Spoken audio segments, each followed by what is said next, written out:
You want to die for this planet?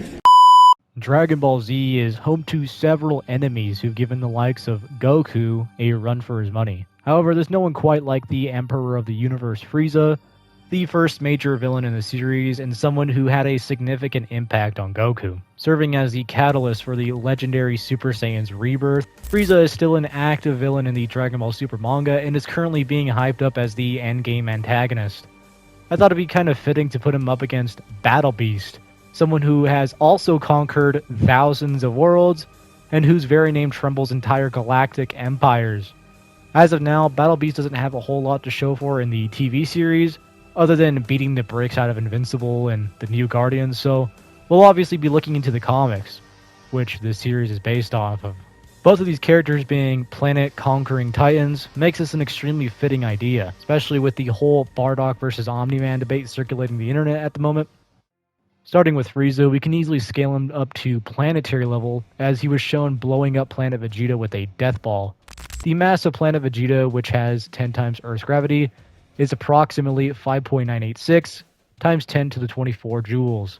Given the sheer size of the planet, its gravitational binding energy would be greater than that of Earth, so categorizing this feat as merely planetary is a baseline. Calculations suggest that this feat falls within the dwarf star ranges of power. If you disagree with this assessment, that's fine. It doesn't really affect the scaling later on, so if you believe Frieza's first form is just planetary, it shouldn't matter too much. Frieza's first form is actually a heavily suppressed version of his base form. We know that this actual base form has a power level of 60 million, while his suppressed form, which destroyed planet Vegeta, had a power level of 530,000. His full form is twice as strong as his base form, reaching 120 million, making it 226 times stronger than when he destroyed Vegeta in his suppressed state. So this is sort of where the low end of Frieza's scaling comes in. If he's planetary in his suppressed form, then at full power, he'd be at least star level. I would argue against this due to the fact that Vegeta was able to completely embarrass Dodoria, whose power level was only 2,000 below Vegeta's at the time. We know that Roshi, with a power level of 138, destroyed the moon, which is good and all, but we see numbers like Turtle, who has a power level of 0.1, and the Farmer, who has a power level of 5.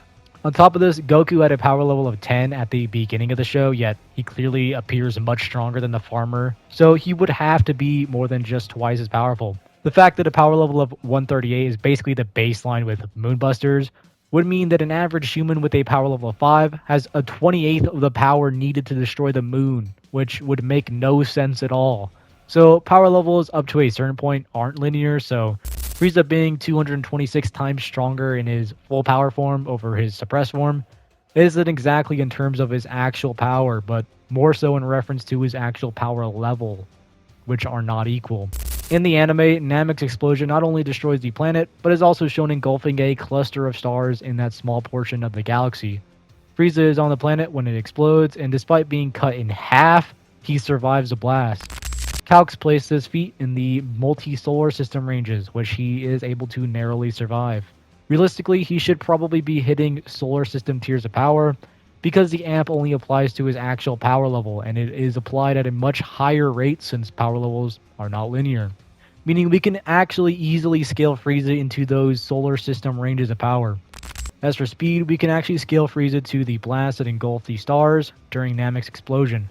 Since this was his energy being dispersed across the cluster of stars, Frieza fired this attack at 50% of his full power, meaning it wasn't even his full strength traveling thousands of times the speed of light, which is consistent with Goku's ability to react to things in outer space while on a spaceship traveling at millions of times the speed of light towards Namek. We also know that Ki can be applied to amplify one's overall stats, and according to Vegeta, actually increases synonymous to your power level, and as early as the Saiyan Saga, a Piccolo weaker than Raditz was able to fire a moon-busting attack that reached the moon in just a few seconds and completely vaporized it, which undoubtedly indicates speeds at or near the speed of light.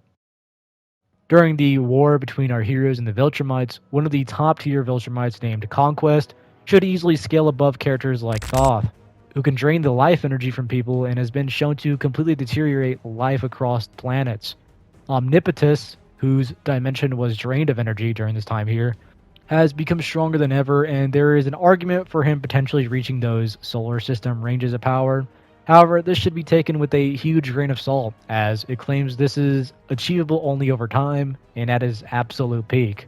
Through chain sailing, Dinosaurus was able to fight on a relatively equal level with pre-time skip Invincible and was shown to completely overpower an Omnipotus who was actually stronger than the one capable of laying waste to a solar system.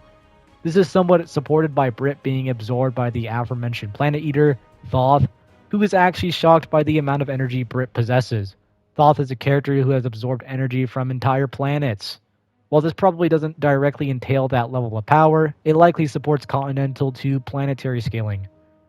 I am aware that it took the combined might of Thetis, Invincible, and Omni-Man to destroy Viltrum with a destabilized core. Viltrum has a gravity heavier than that of Earth, and Thetis said that they could have died if they messed up their charge towards the planet, but this shouldn't hinder their scaling all too much, as before merging forces to blow up the planet, they had just gone down fighting the Viltrumites and were clearly not at their peak levels of strength, and this wasn't even Mark's true peak to begin with. For that reason, I don't think it's narratively inconsistent for at least high-tier Viltrums to be capable of wiping a planet's surface or just outright destroying a planet. This is relevant because Battle Beast was able to tear through multiple Viltrumites who, at the very least, should be able to destroy an entire continent and potentially be planet busters. Thrag is also a Viltrumite who managed to take on several others similar to Battle Beast, but he was able to manhandle both Invincible and Omni-Man at the same time. Battle Beast was shown to be evenly matched with Thrag in a fight that lasted for days, even while being unharmed and having suffered a stab wound to the stomach to even the odds, before ultimately being defeated. When it comes to speed, the major feats in Invincible are mostly focused on travel speed. However, it's basically confirmed through databooks and other sources that their travel speed, reaction speed, and likely their ability to react are all closely related, which should mean that any flight speed feats they have are interwoven with their combat speed. Alan the Alien is also noted in the guides to have reflexes comparable to his reaction speed, which was shown when he was blitzed and attacked by multiple Viltrumites. On top of that, pretty much every character who can fly at Viltrumite speeds is undoubtedly faster than light and likely exceeds MFTL+. They can keep up with galactic ships and travel to entirely different galaxies, like when Omni-Man left Earth and ended up on the Bug Planet. All in all, Battle Beast clearly scales to the same level as these characters, which means he should also reach these planetary levels of power with casual MFTL+ speeds. There's definitely a lot to discuss regarding their speed, but to make it a little bit more interesting, they are both in the MFTL+ range. So we can say they're able to fight at a relative speed. Frieza's base form absolutely destroys Battle Beast and it wouldn't be close at all. He can fire an attack that engulfs entire stars in a matter of seconds, and not only can he perform that feat, but he can also survive the explosion while being cut in half. Kind of crazy. Especially considering that he fired that blast at half of his power, which basically surpasses what Omnipotus was able to do over time. However, if you severely lowball suppress Frieza to just planetary level by considering his destruction of planet Vegeta, it could create a more balanced matchup and allow for more leeway for Battle Beast, but anything beyond that would undoubtedly be a stomp. Frieza is more than likely coming out on top in this fight, so let me know what you guys think in the comments below. Is there another matchup you'd like to see? If so, be sure to like and subscribe. Bye.